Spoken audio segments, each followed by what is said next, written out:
award to Dr. Ron Silikovitz.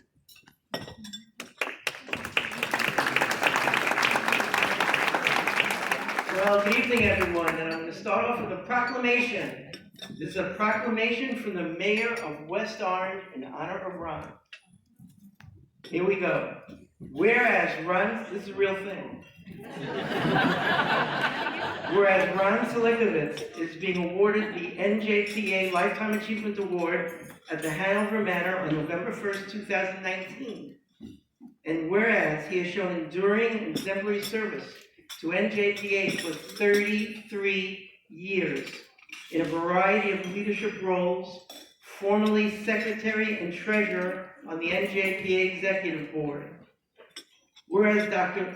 Silikovitz was Chair of the Committee on Legislative Affairs, Board Trustee, President of UCAP, on the Forensic and Ethics Committees, and has recently taken on the role of NJPA Board of Psychological Examiners Liaison. And whereas he has positively impacted lives through the many contributions to NJPA, UCAP, New Jersey, and beyond.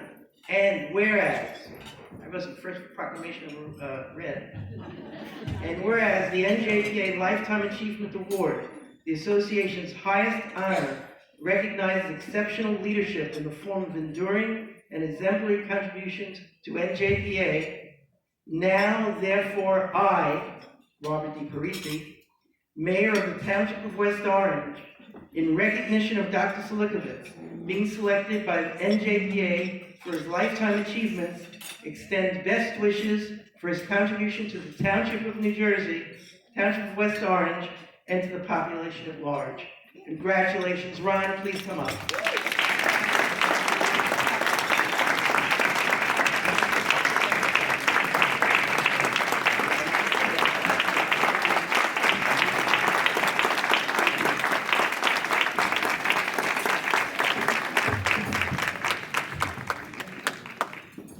Thank you, Dennis. Thank you, Mayor Parisi. My colleagues, family members, and friends, I dedicate this award tonight to my loving parents, Sylvia and Mo, who in blessed memory, who would have been ecstatic to be here, and to my sister Ina and son Harvey, who could not be here tonight. I do accept this award with humility and appreciation. So what is a lifetime award? How is it measured? According to Psalm 90, verse 10, quote, "The years of our life are 80, unquote. When this was written, the normal span of a human life was said to be 70 years. Yes, I thankfully passed that milestone. In fact, this year, 2019, marks the 50th year since I earned my doctorate in psychology at the University of Illinois, the 40th year of my clinical service to my clients, and of my membership at NJPA. These numbers are important. But numbers may be interesting, but I want to share with you tonight what cannot be measured by digits from 1 to 100. I rather would share personal information and personal thoughts. My son Andy, who's taking pictures right now, Torah reader at a synagogue in Montclair and singing star at X Factor, once hugged on national TV by Paula Abdul. Don't even know that. Thank you. Arlene, my wife, is over there. My wife for 55 years.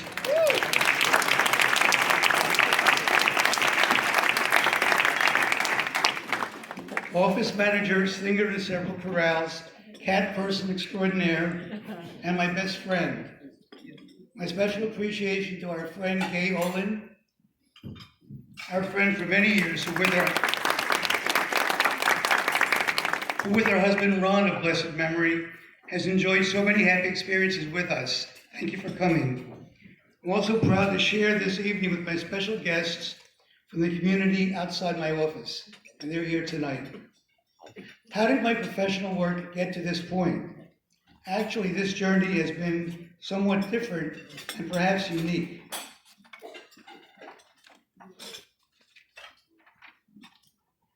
Throughout elementary school, junior high school, and my freshman year at Penn, all in my hometown, Philadelphia, math was my thing. I've been told at high school class reunions that I would go up to the blackboard and write and solve esoteric equations probably understood by just a few, if myself even.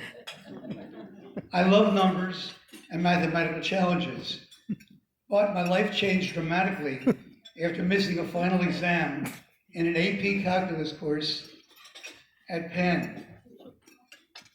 That was because my college buddy, Barry, and I were absent when the exam date changed, was moved up. So the kind professor, Dr. Shu, allowed both of us to make up the open book exam in his apartment on campus on a Saturday morning. Wait, we each had private rooms, no distractions. The professor self-cooking cookies, I'm not kidding. Music was piped in, and though I apparently knew the subject matter, it was blood, sweat, and big-time anxiety, the key word for tonight. I really thought I would fail the exam, flunk out of college, and just not make it. To my surprise and delight, I earned a B+ or A- in the exam and in the course. But this was the end of my fascination with math and a turning point in my life, thank goodness. Somehow, I can't remember how or why, I decided to major in psychology at Penn. After later earning my doctorate at the University of Illinois in clinical psychology, my focus was then not on the private practice of psychology. In fact, my first professional job was doing clinical and administrative work with special needs adults in a day program in Manhattan. When I happened to come across Dr. Richard Klein, a psychologist then in Caldwell, who's now retired, he wondered aloud why I had not taken the literacy exam. I had not, and why I hadn't gone into private practice. Sometime later, though working full-time and still resistant, I took the exam, and in 1979, at age 38, I became licensed. I joined NJPA. My initial private practice work was with Richard, and I shared his office for 5 years. It was not until 1985, when I was 44 years old, they opened my own first office. The rest, as you know, has been history. As I gaze at the friends and colleagues who represent my now 30-year peer consultation group, Bonnie Bray, Community Access Unlimited, the West Orange Chamber of Commerce, Congregation of Shalom, the Association of Family Conciliation Courts, and my office building, I think of the angel Clarence, who reminds George Bailey in my favorite old-time film, It's a Wonderful Life, that, quote, each man's life touches, and may I please add, is touched by so many other lives. My congratulations to Daniel, Duncan, Joe, and Phyllis, and all the other award winners, and much appreciation to NJPA. May you all go from strength to strength. Thank you.